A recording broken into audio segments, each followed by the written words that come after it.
Join us now, Walter Isaacson, Perella Weinberg, advisory partner, Tulane University history professor. I can't believe I took Tulane. I thought they could, they got. You thought Tulane was going to be? I thought they were getting like 20 points or something. It was horrible.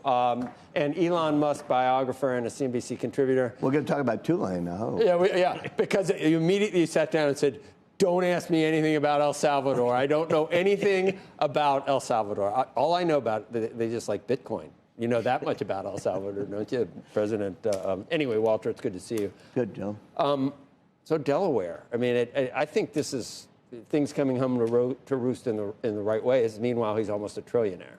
Well, and it's moved companies out of Delaware, this notion that you can overturn somebody's pay package.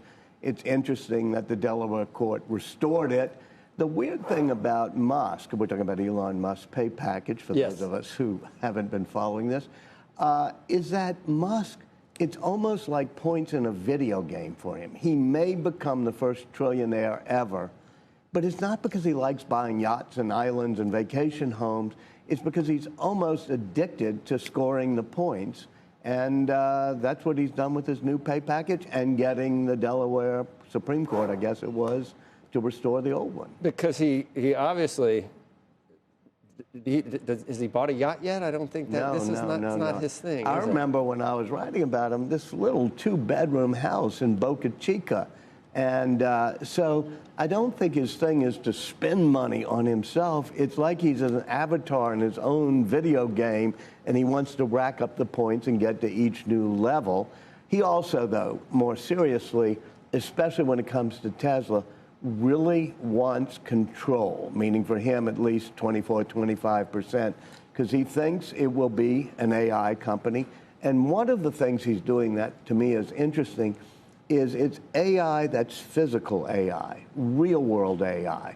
We've gone through a year where everybody's been waving their hands about large language models and predictive generative AI. The more interesting AI will be things that actually can operate in the real world. Cars that drive, drones that can make things, robots that can take visual information and operate the way humans can.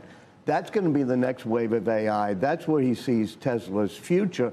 And because he has this grand fear for the past 40 years that our robots will kill us, he read Isaac Asimov once too often as a kid, he wants to make sure that he has basic control of Tesla. You think that Isaac Asimov might be too paranoid? Do you think that... Actually, Asimov's books are very good, and the rules of the robotics, iRobot, and that they won't destroy humanity.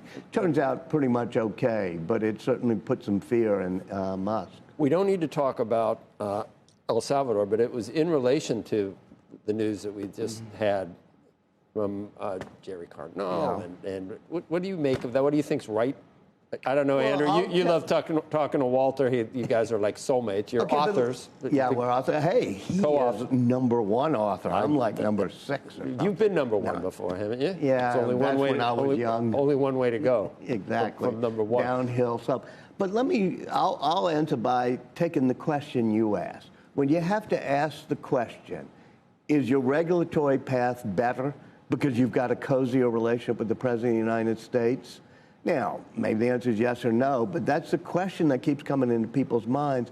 And I think that's a problem when you have President Trump or any president doing it, future presidents. Past presidents. It's just more out in the open now. It's now more out in the open, which is I'm going to use the antitrust laws to make sure that my people get things.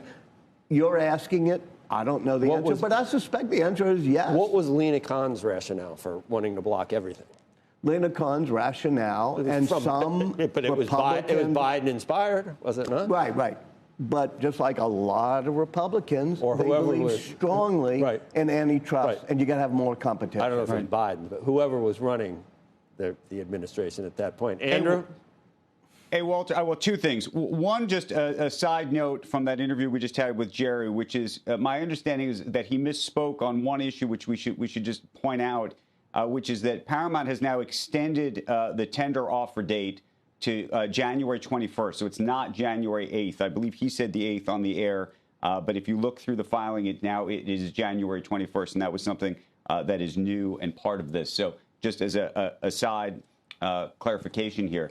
My question for Walter, really, though, is you look at these two bids back to back now, you see what Jerry said in terms of both the idea that the Ellison family is going to backstop this, but also the idea that the value of the quote-unquote stub, the assets that include CNN and so many other of the linear channels, he believes is diminished because of the amount of debt on that, and effectively suggesting that if it's living out there by itself, that's actually going to be bad for people who work at CNN and places like that. Do you agree with that? I do you don't think know that they're putting too much debt on the business? Exactly, but I do think that, yeah, when you spend something out and load it up with debt, that's a problem, and I think that's why these offers will keep playing out. And then I don't know where you stand on it. We were talking with Jerry at the bitter end about the Barry Weiss decision on 60 Minutes, and I think we all don't know the history of exactly what happened, but it is unusual to see a letter, at least I think it was an internal letter, that the correspondent had written to some of the other 60 Minutes correspondents, suggesting that the piece had been vetted multiple times, and that at least she believed that this was being done on a political basis. Obviously, it comes in the context or in the midst of when this deal is happening. So, even if you believe that the decision was made on the merits by Barry Weiss, invariably there are going to be other people with different political views that think this is not being done on the merits.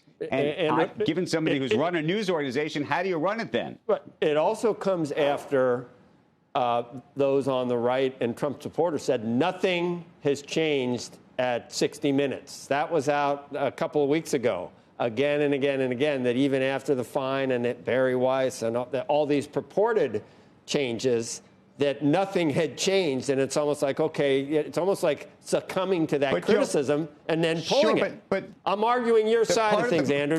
You don't need to take issue with that. I'm arguing your side, okay? Go ahead, Walter. You know, I've run a TV network before. I've run a magazine before. I don't know anything about this piece, but I do know that whenever an editor or a head of a network decides, hey, let's not run this piece, we don't have it yet, everybody thinks it's because the higher-ups ordered it or their political reasons. The problem for this whole deal is that we keep asking, regulatory, is it going to get through only because Trump wants it? Or the news, is it going to be that Trump tries to tries to put his thumb on the news? And so it would be much nicer if we lived in a world in which we didn't have to worry that the government was trying to do all these things. But I have no clue whether that piece was ready to run or not.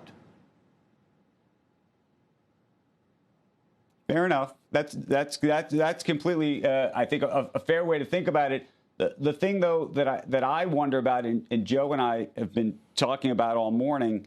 I was making an argument in the 6 o'clock hour that this administration feels different in terms of just, the influence even on the media feels different. I think Joe has a view that the influence on the media under Democrats was just as aggressive. Yeah. Okay, let's both agree that we don't need administrations telling news organizations what to do. We don't need a ministry of truth. We don't need a ministry of truth. Your buddy Elon Musk saved the frickin' world by buying Twitter. So, I mean, thank you. I won't go there.